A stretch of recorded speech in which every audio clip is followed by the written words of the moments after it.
Okay, today I am going to tell about the tobacco cessation, and my objective of presentation is the global burden, the burden of the tobacco use in India, power of addiction, health burden of tobacco, and tobacco cessation. Now, if you see the global burden, tobacco kills 100 million people worldwide in 20th century, and it is going to be the leading preventable cause of the death, and it kills up about half of the people who use it. And tobacco could kill 1 billion people during the 21st century unless we act now. And the tobacco consumption increasing in the southeast region among the women, young and the poor. Now, the tobacco epidemics has spread like a wildfire, and around in 2030, around 80% of the all tobacco deaths are going to happen in the developing country. Now, if you see, the world tobacco consumption is going to increase because most of the tobacco use is going to be increased in the developing countries, and if you see the developed country, the tobacco use is decreasing. And this slide shows about how many deaths are there because of the cigarette smoking in United States, lung cancer, other causes of the cancer, heart diseases, other CVDs. Now, coming to tobacco statistics in India, it is the fourth largest producer of the tobacco and the second world after the China in the cigarette and the bidi production, and about 95 billion cigarettes smoked in India each year, and out of that 18.4 crores uses tobacco in the form of 4 crores cigarettes, 8 crores bidis, and 6 crores use chewable form of the tobacco.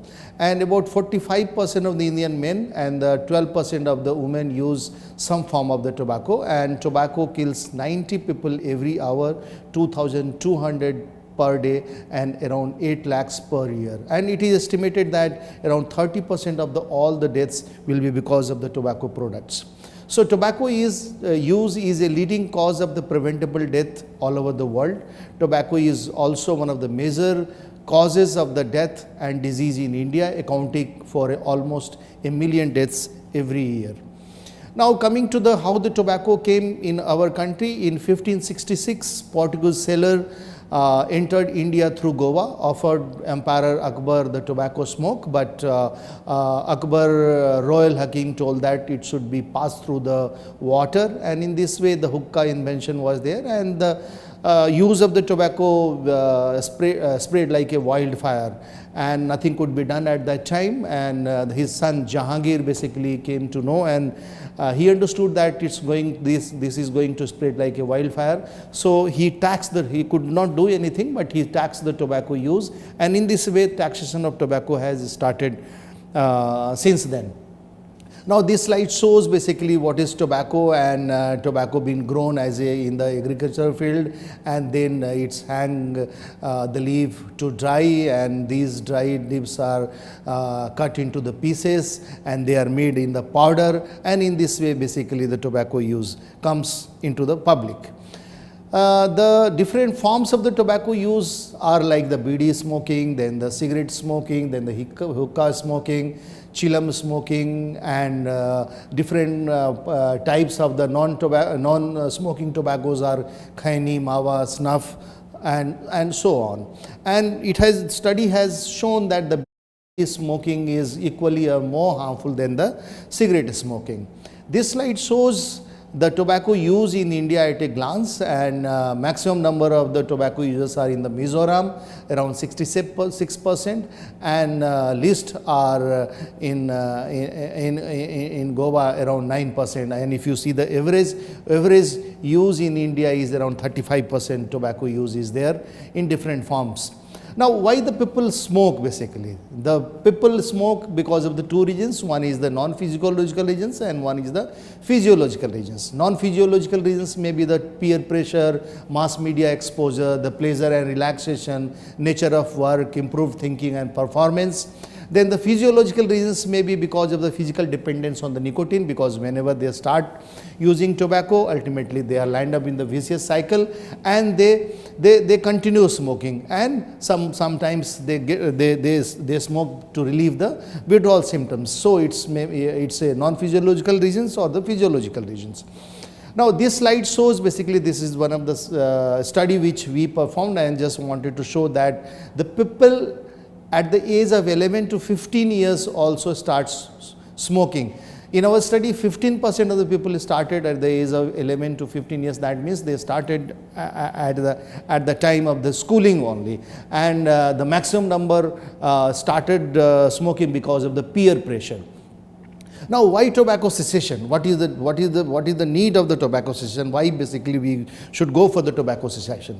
And if you see, so many people are killed, and around 6 million people are being killed every year, and out of that 5 million because of the direct tobacco use. And if you see, more than 6 lakhs are the result of the non-smoker being exposed to the second-hand smoking. So if you see the burden of the tobacco use and the people who are exposed to the active and the passive smoking is huge. So that's why there is a need of the tobacco cessation. And if you see the Article 14 of the WHO Framework Convention of Tobacco Control has clearly shown that there should be protect people from the tobacco smoke and offer help to quit smoking, basically. So that's why the tobacco cessation and the quit smoking is very important. If you see the BD and the cigarette, I was just talking that the BD is more harmful than the cigarette, and or maybe equally harmful than the equally harmful as the cigarette smoking. So if this study shows clearly that the BD smokers breath CO level was much more than the cigarette smokers, and so we concluded that the BD is equally or more harmful than the cigarette smoking.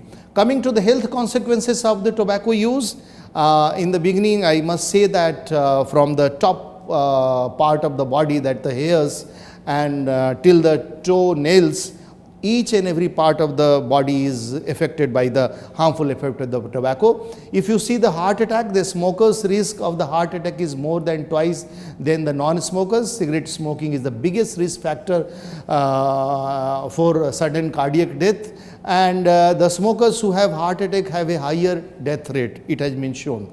So, and if you see, there is a link between the diabetes and the tobacco. The smoking rate raises the blood sugar level, making it harder to control the diabetes. And of the people with the diabetes who needs amputation, 95% are the smokers. And if you see, if you combine the risk of the cardiovascular risk and the smoking, diabetes is as high as 14 times those of either smoking or the diabetes. So if you see that there is a link between the tobacco use and the diabetes. It affects the brain. There is a chances that the people can develop the stroke, risk of stroke rises.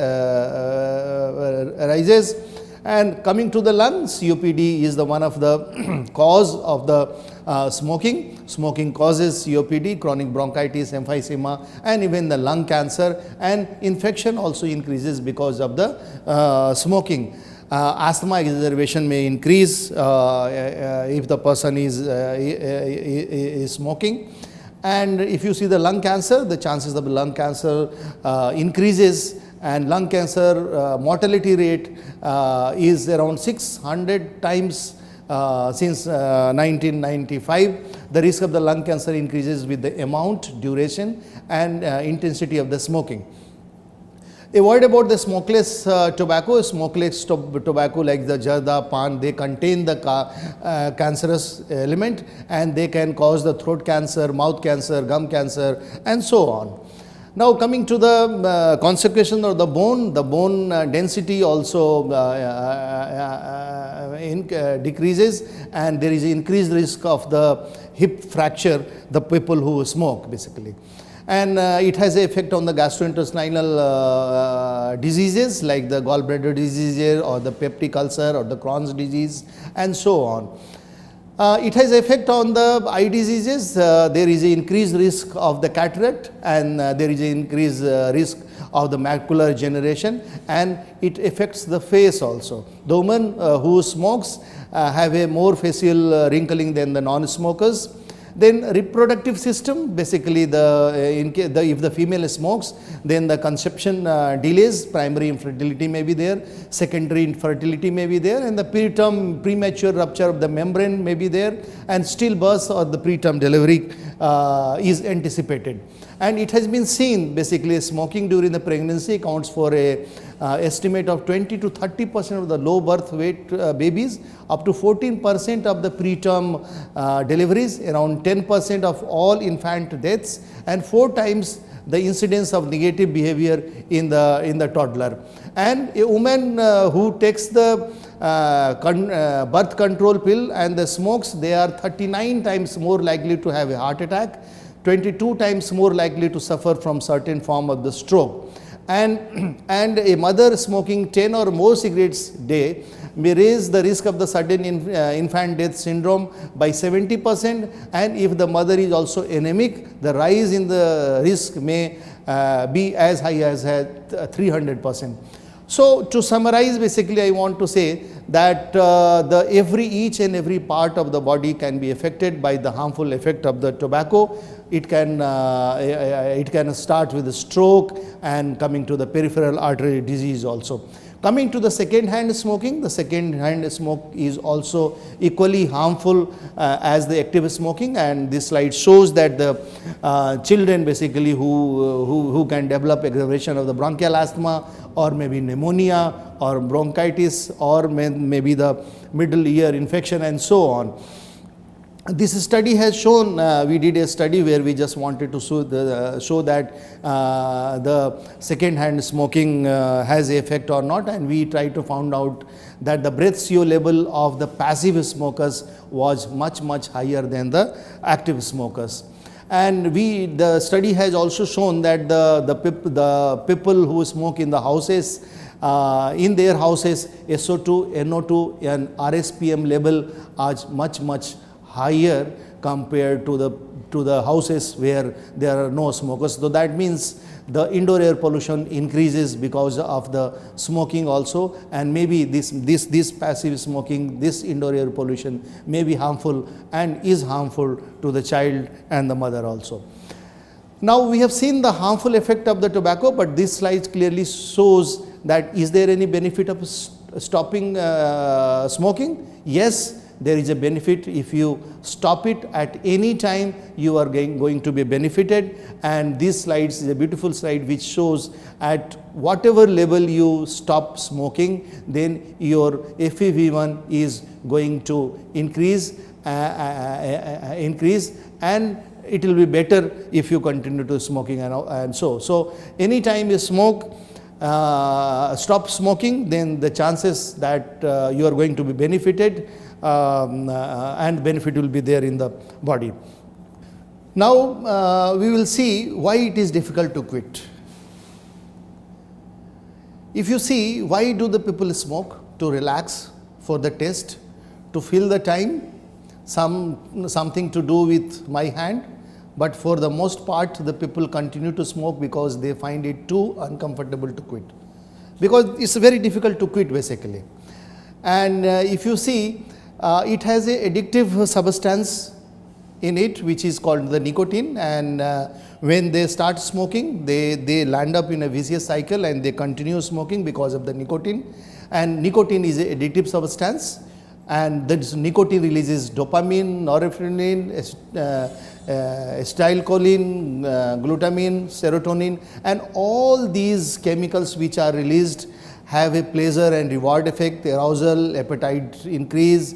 And so basically what happens, the people who smokes, they feel pleasure, they have a pleasure, and that's why they don't want to quit basically. So the nicotine stimulates the dopamine release, pleasurable feelings are there, then repeat administration is there, and tolerance develops. So this slide shows how the dopamine being released and how basically the person gets tolerance. So if you see a psychoactive drug affecting the mood and the performance, and nicotine is around 1000 times more potent than the alcohol, 10 to 100 times more potent than the barbiturate, 5 to 10 times more potent than the cocaine and morphine, and nicotine is the only legalized drug which is freely available in the market, and it is the fastest drug which reaches to the brain. Within 10 seconds it reaches to the brain and the person feels good, person feels better, and he tries to continue this. This slide shows basically a person smokes,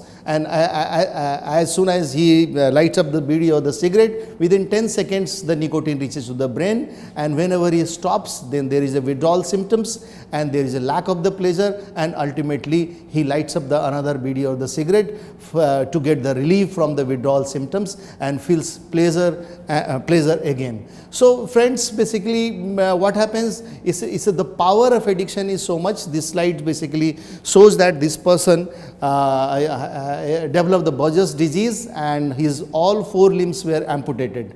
And look at the power of addiction, that he asked his friend to make the handle of the coat hanger and he smokes. So that means power of addiction is so much that willingness is very important. Unless and until person is willing to quit, it's not possible to quit. So willingness is very important. Now coming to the what are the withdrawal effects when the person stops? The person stops, then he gets into the depression, insomnia, irritability, anxiety, difficulty in concentration, restlessness, increased appetite, weight gain, and decreased heart rate, chest tightness, constipation, gas. So all these withdrawal symptoms he gets, and ultimately to relieve from the withdrawal symptoms, the person lights the another bidi or the cigarette. Now coming to how to go for the cessation. So there are different types of the cessation programs, and the first of all we are going to deal with the face-to-face counseling. The person is in front of you and you are counseling and going to give the drugs and so on. The another is the telephone counseling, where on telephone you can counsel the subject who wants to quit, and of course in both of them the pharmacotherapy can be given. So the best approach is one session of the face-to-face counseling plus the telephone counseling or the medication. Now this is a beautiful diagram, and it shows basically what are the different stages of smoking. So the first stage is basically the pre-contemplation. The person is smoking, and in the pre-contemplation stage the person does not want to quit. Basically he thinks that it's my body, it's my life, why should I quit? So the person never thought of the quitting, and in this stage whatever you do, basically he is adamant that okay, I don't want to quit. So he is in the pre-contemplation. So in this stage also the person, our health workers should try to motivate to quit, tell them what are the harmful effects of the tobacco, and ultimately the person sometimes or the other will land up in the contemplation stage. In the contemplation stage, basically the person thinks, okay, I want to quit. He start thinking that I am going to quit, I want to quit. So that willingness has started coming. Then the preparation stage, where now the person is willing to quit. The person goes in the preparation stage and person is willing to quit, and he wants to help, basically get a help from the counselor or from the health professionals. Then the action, actually he quits.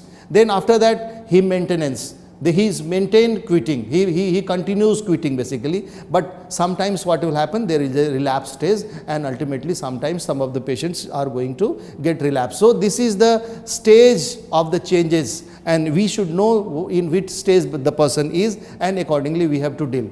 So how to do the assessment? Whenever the person comes to you first time, what has to be done? Behavior as a situation triggers. So what are the triggers of the smoking? that has to be asked. What is the quantity of the tobacco used? How many bidis of the cigarettes? And then accordingly you can calculate the pack year, and after calculating the pack year you can see what is the dependence level, and accordingly you follow for the pharmacotherapy or the counseling.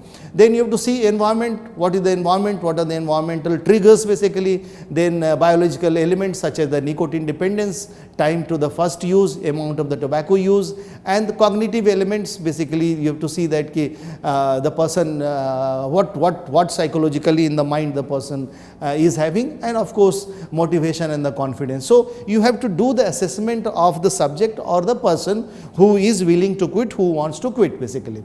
And of course, when you are doing the assessment, it's very important during the assessment conduct, basically you should use the conversational tone rather than the sounding as a survey, and explain the client why you are asking these questions, and use warm and the genuine tone, and demonstrate active listening with the reflection, summarization and normalization. So that should be your conduct, basically your behavior, and then you have to set the agenda. Now there will be three types of the tobacco users. One is willing to quit, another is not willing to quit, and a third one is the former quitter who has already quit basically. So now let us see the person, those who are not willing to quit, what is the strategies has to be there with them. The person doesn't want to quit. So if the person is doesn't want to quit, then the strategy will be there will be 5 R's basically. You have to see the 5 R's, that is the relevance. You have to motivate the person to quit because he is unwilling to quit. So relevance, what is the relevance? Then you can see the risk factor. You can tell the person that what are the risk factors. Risk factors may be short-term risk factors or the long-term risk factors. And what are the rewards? Another R is the reward. So what are the rewards you are going to get? Health, economics and so on. So all these things has to be told to the subject because he is not willing to quit. And you can ask basically what were the roadblocks, why do you want, why you don't want to quit. So what are your thoughts, what are your roadblocks, and these all relevance, risk, reward, roadblock has to be repeated again and again to the person who is unwilling to quit. Now coming to the person who, those who are ready to quit, use the star element. Star element means set a quit date for those people. Then you have to ask the person to tell their family, friends and the co-workers.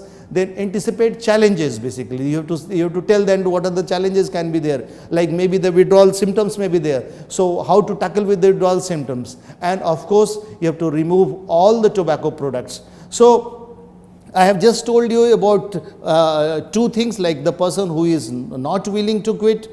5 R's are very important, and the person who is willing to quit, star element, set the quit date, tell the family and friends, anticipate challenges, remove tobacco products and so on. So this is just this summarizes the slide, the person who is not willing to quit, and what are the rewards basically. You have to tell them what are the rewards you are going to get when you are going to quit.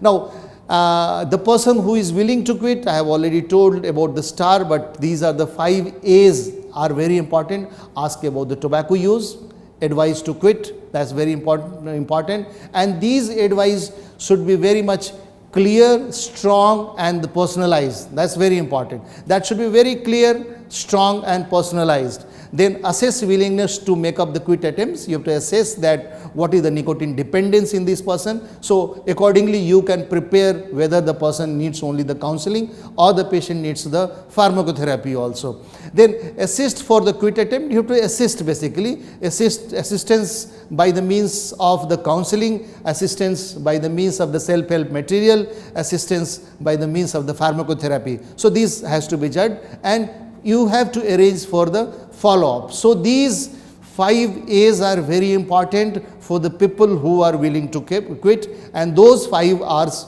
were very important, those people who are not willing to quit. Now how to see basically dependence is very important. If person has come that okay, I want to quit, so you have to assess about the dependence. So you can, there is a questionnaire which I will come later on, but we have used this breath CO level, and this cotinine or the breath CO level are very good in case to know about the dependence level, and so, and CO measure is useful for reinforcing the patient about motivation to quit. Now, this is a phagosome test for the nicotine dependence, in which basically there are 6 questions that can be asked, and the most important question is, how soon after you wake up do you smoke your first cigarette? So, this is very important, and this question, if a person says he gets up in the morning and within 5 minutes he takes up the first bidi or the cigarettes, so that means he is severely dependent. So, this is a very important question. And the second question, how many bidi or the cigarettes do you smoke? So, this is the phagosome scoring system. By this you can calculate basically whether the patient is in the mild grade or the moderate grade or the severe grade. I have already told about the STAR model, where you have to tell to the family, friends, and you have to anticipate challenges and remove all the products, and talk to your doctor about the getting help about the quitting. So, I was just telling you about the dependence level. So, if the phagosome scoring level is less than or equal to 4, so these are the mild, and then the 5 to 6 moderate, and more than 7 or equal to 7 is the severe. So, in case of the mild to moderate, basically you can just give the counseling, and you can, if the willingness is there, the people are able to quit. And sometimes in case of the moderate, like the phagosome scoring is 5 to 6, then NRT or the drugs or the pharmacotherapy can be given. And of course, where they are severely dependent and the scoring level is more than or equal to 7, to our personal experience, we have given all these patients counseling with the pharmacotherapy. Pharmacotherapy has been given. So, this slide shows basically all 3 components are very important: smoker, the drugs, the counseling, and the health professional. So, whenever these all 3 components are integrated, the best result is there, and the person is able to quit also. Now, how basically how you go for the cessation programs and everything, what we do basically, we decide the quit date. We consult the subject or the patient, and with the consultation of the subject or the smoker, basically we set a quit date, and these quit dates should be very important day, because he is willing to quit, and you have to set a very important day in the future, and these dates should be within 2 weeks basically, because the willingness is there, and within 2 weeks if you set a quit date, that will be the best thing. Preparation for the quit date, inform family and the friends. And when you have set the quit date, then it's very important that you start preparing that patient or the subject from -5 days. So, these are the things which has to be done by the person, like list all the reasons for the quitting, tell the friends and the family, stop buying the cigarettes. So, the preparation starts from the -5 days. Then -4 days, what you have to do, introspect when and why you started smoking, then think a new ways to relax, then think things to hold in your hand, think habits and routines which you want to change, make list of use when you quit. So, now in the -3 days, these are on the slides, they have been shown, what you have to then -2 days this has to be done, -1 day,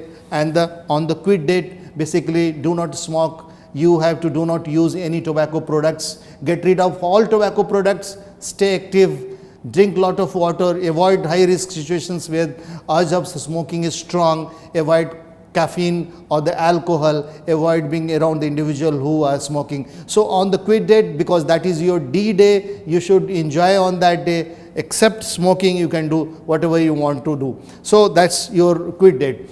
Now, coming to the person has quit now, and ultimately the person is going to get some withdrawal symptoms. So, how to prepare yourself to tackle with the withdrawal symptoms. So, in case of the follow-up sessions, is very important to see that you have told the person what are the coping skills, and these coping skills should be always told in the beginning when you are doing the counseling and so. So, one of the important ACE model is avoid risky situation. So, whenever you see that there is a chances that the person, some person is smoking, so you have to avoid these risky situations, then cope using behavioral therapy or the pharmacotherapy strategies can be there, and escape the situation by the living. So these are the strategies which has to be taken by the subject of the patient whenever he feels there is a urge of the smoking. One of the important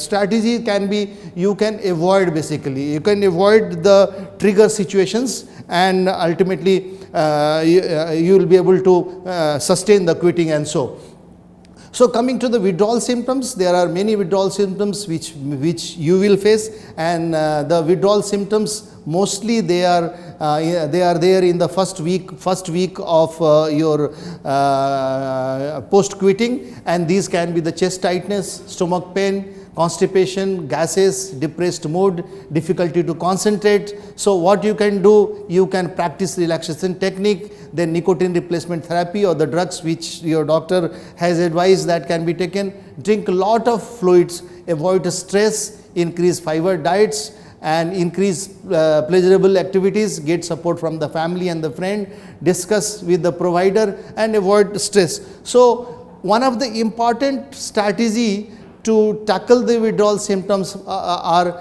DEADS. That's a strategy where you can just delay whenever the maximum urge is there. Try to delay that maximum urge, and it has been seen scientifically, if you are able to delay any kind of the urge, if you delay for 5 minutes, that urge is going to vanish. So you can hold your fist, you can just think, okay, I will smoke after 5 minutes, and after 5 minutes you will find that your urge has gone. So delay strategy can be there.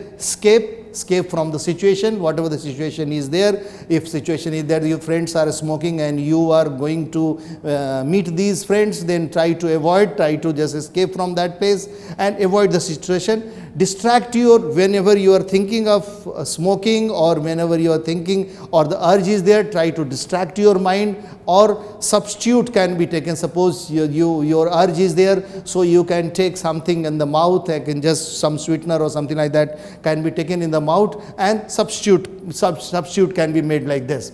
Now coming to if you are feeling a dizziness, then these dizziness are sometimes there whenever you quit smoking on the first or second day of the quitting. Then the fatigue can be there because of the lack of the stimulation of the nicotine. So this fatigue can be taken care by taking the nap in the daytime, and do not push yourself. Nicotine replacement therapy which your doctor has given, that can be also taken.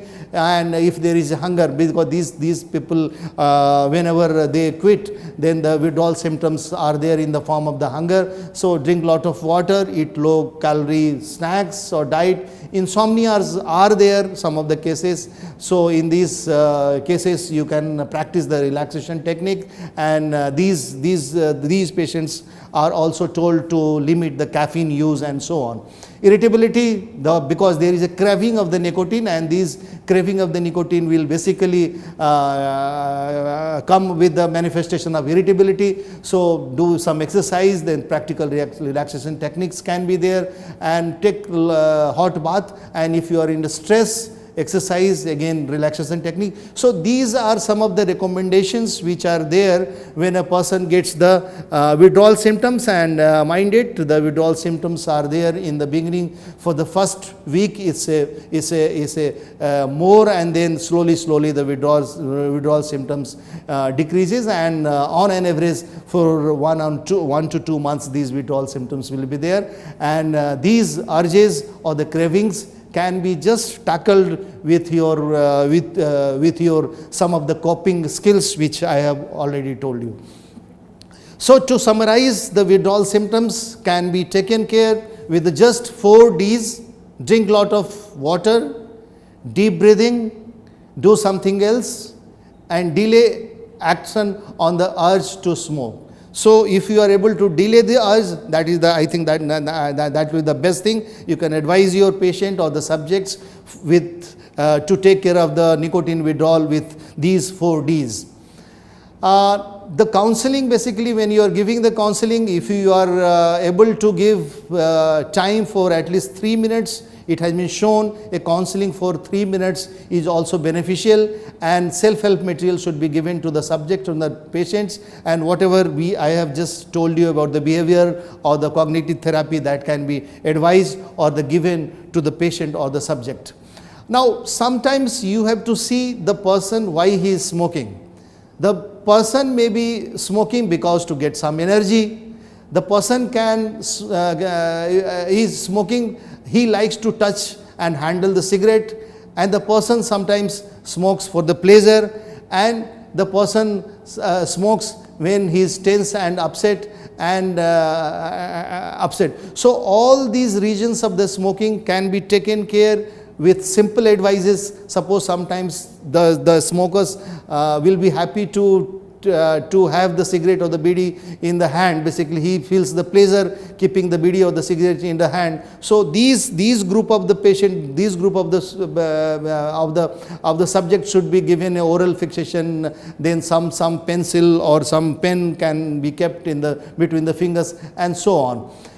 Now, coming to another form of the counseling, that is the telephone counseling. And the telephone counseling are the telephone based tobacco cessation services, where counselor answers the call, question about the cessation process, helps them to develop an effective plan for the quitting, and different types of the quit lines are there. And the person, when the person or the subject who wants to quit, he calls, that is the reactive call. And the counselor, when calls from the quit line center to the patient or the subject, that's the proactive quit line. And it has been seen that the telephone counseling also helps to quit.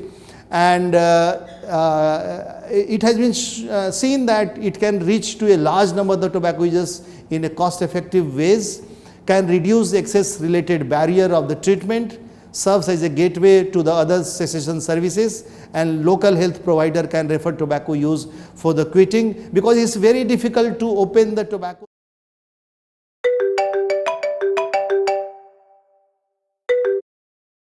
centers all over the country. And these counseling on the telephone based counseling can help them, and the people can just telephone and get the counseling advices with the telephone. As I told you, there is a reactive and the proactive calls. This slide shows these reactive and the proactive call, and it has been shown that if the proactive calls are 5 to 7, the results are much better. The quit rate is much better. And this is the slide which shows how basically the quit line works. And in some of the studies, it has been found that there will be 5 calls. Like the first call will be the intake call, and the second call will be the pre-quit date call, then the quit date call whenever the person is quitting on that day, and post-quit date call, and the follow-up. So if you have 5 calls, the results have been shown, it's doubles basically, the results, the quit rate doubles rather than going to just for a 1 call and so. Now coming to the pharmacotherapy. Pharmacotherapy is also very important, and all the subjects or the patients which are given pharmacotherapy, they should be given the pharmacotherapy with the counseling. Counseling is very important, and the counseling has to be done as I have discussed earlier. Apart from that, you have to judge, you have to see the severity of the nicotine dependence, and accordingly you can start the medication. Now if you see, in 1970s there was no medications, it was just a counseling and so on. Then in 1980s the NRT came into the existence, and then after that the bupropion in 2000 and varenicline in 2006. These are the important drugs which are available in our country also and worldwide also, and these are the first line of the therapy for the smoking cessation. Now I told you about the NRT, different type of the NRTs are there: nicotine gums, nicotine patches, nicotine lozenges, nicotine inhalers, nicotine nasal sprays. And in our country right now we are having the nicotine gums, and the patches are available in our country. Bupropion is also available, and varenicline. The other drugs are nortriptyline and clonidine. These are the second line of the drugs, but on an average NRT, bupropion and the varenicline, the drugs, first line drugs are available on the country, and these are given on an average. Now coming to the nicotine gums are available into 2 milligram and the 4 milligram tablets, and depending upon the severity of the dependence, 4 milligram or the 2 milligram can be given, and it is like the doses are, initially dosing is 1 to 2 pieces every 1 to 2 hours. So on an average the person takes around 10 to 12 pieces per day, and of course the tapering has to be done, and the duration is around 2 weeks with not more than 24 pieces to be used per day. Coming to the nicotine patches are available in the market with the 7 milligram, then 14 milligram and the 21 milligram. Here also, depending upon the severity of the nicotine dependence, you can start with the 7, 14 or 21, and the total duration of the therapy is around 8 to 12 weeks. Coming to the bupropion can be started 150 milligram OD for the 3 days. Initially you give for the 3 days, and then you start twice a day, and these twice a day can be given for around 8 to 12 weeks. And it has been seen that the results are very good with this, and this is the drug which has a dopaminergic and noradrenergic profile, and it works beautifully. Now coming to the varenicline is available in the market with 0.5 milligram and the 1 milligram tablet, and the drug can be started with the 0.5 milligram once a day for 3 days, and then 0.5 milligram twice a day for 4 days, and then after that 1 milligram, and it can be given for 11 to 12 weeks. Now all these drugs and the counseling and everything, the drugs can be given with the clinician familiarity with the medication, their contraindication, and of course the patient preference and characteristics, and of course the level of the dependence. It has been shown that the study has shown that this NRT really helps, and this slide shows that how the NRT is beneficial to the tobacco cessation. Now coming a word about the possible role of the vaccines. There are different vaccines which are under consideration, like the TANIC, NICVAC, nicotine BIC. But the recent Cochrane review has shown that there is not much benefit giving the vaccines, and the quit rate has not really increased dramatically, but still some studies are going on, and we'll see the result, I think, in few years and so on. Now coming to the abstinence rate, whenever you give any pharmacotherapy or the counseling, is very important to see the abstinence rate, and the abstinence rate at the 3 month, 9 month, 6 month and the 12 month is important. So on an average the abstinence rate at 1 year is around 30%. It varies from 20 to 30%. Some of the studies shows 30% and some of the studies shows 12%.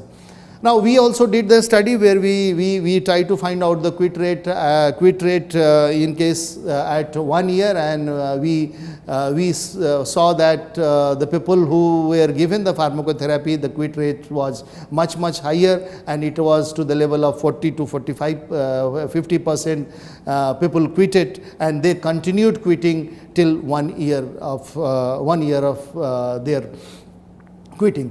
And this slide also shows that at 1 month, 3 months, 6 months and 9 months, and we found out a person who sustains quitting for 2 weeks, and a person who is more than 40 years of age, the chances of quitting is predicted to be 86%. The another study which also shows a person is more than 40 years and a person has quit for 2 weeks, the chances to continue quitting for 1 year is around 80%. Now a word about the e-cigarette. Electronic nicotine, it's a electronic nicotine delivery system, and small cigarette shaped electronic devices use a battery powered heating element to vaporize solution of the nicotine and the propylene glycol, and subsequent inhalation via the small tube as a mist. And the study has shown successful decrease in the cigarette consumption, but the long-term impact on the inhalation of the propylene glycol on the respiratory physiology and the lung health is not very clear. So at present we do not know basically what are the harmful effects they are going to have, but this glycol is a substance which has shown the harmful effect on the respiratory physiology. This slide shows the anatomy of the e-cigarette basically, and we do not know basically after 50 years what are the harmful effect of these e-cigarettes are going to happen, and maybe that you better quit smoking electronic cigarettes basically now, otherwise we do not know.